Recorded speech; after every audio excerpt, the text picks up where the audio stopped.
तो फ्रेंड्स, आप सबका मेरे चैनल पे स्वागत है। ये मैंने कम से कम 1 केजी गोभी और आधा केजी आलू को अच्छे से धुल के तैयार कर लिया है।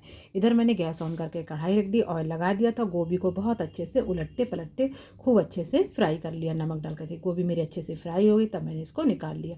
फिर ऑयल में मैंने मेथी और तेजपात के पत्ते डाल दिया। फिर अच्छे से जब मेथी दाना भुन गया, तब मैंने लहसुन प्याज का पेस्ट, 1 चम्मच हल्दी, 1 चम्मच मिर्च, 1 चम्मच धनिया पाउडर डाल दिया। मसाले को मैंने बहुत अच्छे से भून लिया। मसाले ने बहुत अच्छी सी खुशबू झाड़ दी। फिर हरी मिर्च डाल दी मैंने, गोल्डी सब्जी मसाला डाल दिया और कस्तूरी मेथी डाल दी। इससे सब्जी में बहुत अच्छा सा टेस्ट बढ़ जाता है। और मसाला मेरा बहुत अच्छे से भुन गया। फिर मैंने एक टमाटर और नमक डाल दिया, देखिए, और मसाले ने कितनी अच्छी सी खुशबू छोड़ दी। अब मैंने गोभी और आलू डाल दिए और खूब उससे उलटते पलटते खूब अच्छे से बना लिया। और बिगन तेल के कम से कम मैंने 5-6 मिनट तक अपनी गोभी को पकने दिया। ऊपर से हरा धनिया डाल दिया। देखिए कितनी अच्छी सी गोभी बन के मेरी बिल्कुल तैयार हो गई है। और गोभी मैंने पानी बिल्कुल नहीं दिया। देखिए गोभी कितनी अच्छी सी लग रही है और कितनी अच्छी सी गोभी बन के मेरी तैयार हो गई है।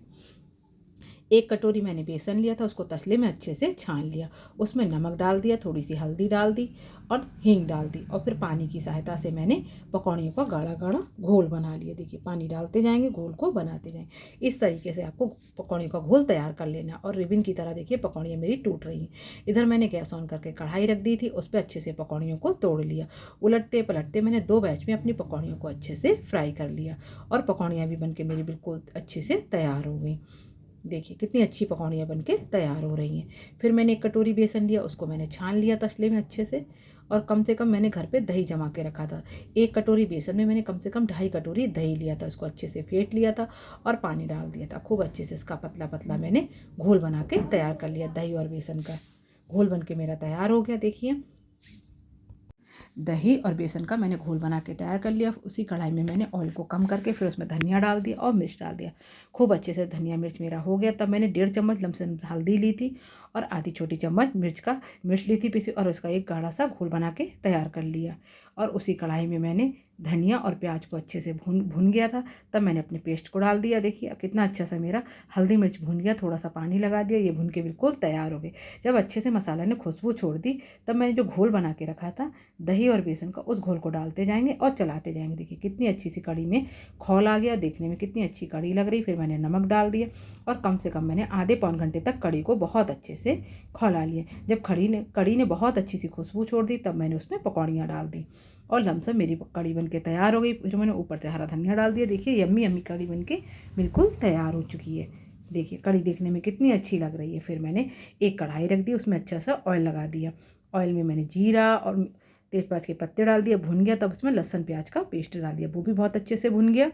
तब मैंने मिर्च डाल दी 1 चम्मच, जब मिर्च और 1 चम्मच हल्दी डाल दी, खूब अच्छे से भुन गया। और 1-1.5 चम्मच मैंने पिसा हुआ धनिया डाल दिया और टमाटर का पेस्ट और गरम मसाला और गोल्डी सब्जी मसाला डाल दिया। इसको मसाले को बहुत अच्छे से भून लिया। कस्तूरी मेथी डाल दी, मसाला अच्छे से भुन गया। इधर मैंने पनीर के पीसेस कट कर लिए थे, मटर को उबाल के रख लिया। नमक डाल दिया। देखिए मसाला देखने में कितना अच्छा लग रहा है, कितने अच्छे से भुन के तैयार हो गया। अब मटर को खूब अच्छे से मसाले में भून लेंगे। जब मटर मेरी अच्छे से भुन गई, तब मैंने उसमें पनीर डाल दिया। देखिए कितने अच्छे से मैंने पनीर को डाल दिया और फिर मैंने पानी लगा दिया। देखिए और कम से कम खौल आने तक मैंने इसको खूब से 2-3 मिनट तक खूब अच्छे से खौल आने तक पका लिया। ऊपर से मैंने हरा धनिया डाल दिया और मटर पनीर की सब्ज़ी भी बनके बिल्कुल मेरी तैयार हो गई। देखिए देखने में कितनी अम्मी लग रही है। देखिए कितनी अच्छी सी मटर पनीर की सब्ज़ी भी मेरी रेडी हो गई। इधर मैंने दही को फेंट के रखा था, इसमें बूंदी डाल दी। कम से कम 5 मिनट तक मैंने अपनी बूंदी को डिप करके रख लिया। फिर ऊपर से मैंने उसमें गरम मसाला डाल दिया, ऊपर से हरा धनिया डाल दिया। जब हम खाएंगे तभी हम नमक डालेंगे। देखिए रायता भी बनके बिल्कुल हमारा अच्छे से तैयार हो गया है। रायता देखने में कितना अच्छा लग रहा है। इधर मैंने 1 कटोरी चीनी ली थी भगोने में और उसमें कम से कम 2.5 कटोरी पानी डाल दिया। देखिए 2.5 कटोरी इसमें पानी डाल दिया। अब गैस ऑन करके इसको मैं भगोने को चढ़ा दूँगी और इसमें अच्छी सी चाशनी बना लेंगे, क्योंकि हम गुलाब जामुन बना रहे हैं। और इसमें हम इलायची डाल देंगे 2 तोड़ के, इससे इलायची का बहुत अच्छा सा टेस्ट आ जाएगा। देखिए इलायची डाल दिए और चाशनी बनके हमारी तैयार होगी। चाशनी को चेक करने के लिए आप अंगूठे पे लगा के देख लिए, अगर अच्छी सी चिकनावट हो रही तो आपकी चाशनी बनके बिल्कुल तैयार है। देखिए चाशनी मेरी बनके बिल्कुल तैयार हो चुकी है। अब इसको एक साइड पे रख देंगे, देखिए ठंडा होने के लिए। अब मैंने गिट्स का एक पैकेट लिया था। गिट्स के गुलाब जामुन बहुत अच्छे होते हैं। कम से कम इसमें 40 गुलाब जामुन बन के आपके तैयार हो जाएंगे। आप इसे चाहें तो पानी से भी मार सकती हैं, दूध से भी मार सकती हैं। देखिए अब इस पैकेट को मैंने जो इसका मिक्सचर था वो उसको निकाल लिया है और इसको हाथों से अच्छे से मैश कर लिया। अब रूम टेम्परेचर का मैंने दूध लिया था, उससे मैं थोड़ा सा डो लगा लूँ। डो को ज़्यादा हार्ड नहीं लगाना है, सॉफ्ट डो लगाना है। बिल्कुल सॉफ्ट डो बना के रख लिया। अब इसकी 5 मिनट रेस्ट के लिए रख देंगे इसको, और फिर अपने हाथों में अच्छे से ऑयल लगा लेंगे। ऑयल लगाने के बाद हम इसकी गोल गोल गोलियां बना लेंगे, बॉल बना लेंगे छोटी छोटी। आपको जितने बड़े गुलाब जामुन चाहिए आप उतने बड़े गुलाब जामुन बना लीजिए। देखिए ऐसे मैं सारी बॉलें बना के तैयार कर लूँगी, और हाथों में थोड़ा सा ऑयल ज़रूर लगा लीजिए। देखिए ऐसे ऐसे करके गोले हम बना के तैयार कर लेंगे। अब मेरे गुलाब जामुन की बॉल बन के बिल्कुल तैयार है। देखिए एक प्लेट में मैंने बॉल बना के रख ली हैं। इधर मैंने गैस ऑन करके कढ़ाई रख दी, उसमें ऑयल लगा दिया और अपनी बॉल को डाल दिया। देखिए, और अपनी जो गैस की फ्लेम है उसको लो रखेंगे, यानी कि स्लो रखेंगे, और स्लो ही गैस पे हमें इसको अच्छे से पकाना है, उलटते पलटते। ज़्यादा हाई फ्लेम में नहीं पकाना है। अब इसको स्लो गैस में अच्छे से पका लेंगे। देखिए उलटते पलटते अच्छे से अपने गुलाब जामुनों को पका लेंगे। एक बैच के मेरे गुलाब जामुन देखिए कितने अच्छे से सिक गए। देखिए कितने अच्छे से गुलाब जामुन सिक के मेरे तैयार हो गए हैं। और मैंने अपनी जो गैस की फ्लेम थी उसको स्लो ही रखा, हाई पे नहीं पकाए थे। देखिए कलर कितना अच्छा आया। अब इसको एक प्लेट में निकाल लेंगे। दूसरे बैच के भी हम ऐसे ही सेक लेंगे। देखिए दूसरे बैच के भी मैंने बॉलें डाल दी, उसको भी इसी तरह से स्लो गैस पे सेक लेंगे। देखिए ये भी सिक्के तैयार हो गए मेरे। इनको भी हम एक प्लेट में, उसी प्लेट में निकाल लेंगे। अब तीसरे बैच के भी मैंने डाल दिए हैं, इनको भी अच्छे से सेक लेंगे। अब जब सारी बॉलें मेरी बन के तैयार हो गई, अभी चाशनी मेरी गर्म है, गुनगुनी चाशनी, इसमें डाल देंगे। कम से कम 1 घंटे डिप के लिए रख देंगे। 1 घंटे बाद मैंने देखिए गुलाब जामुन कितने अच्छे से बन के तैयार हो गए हैं।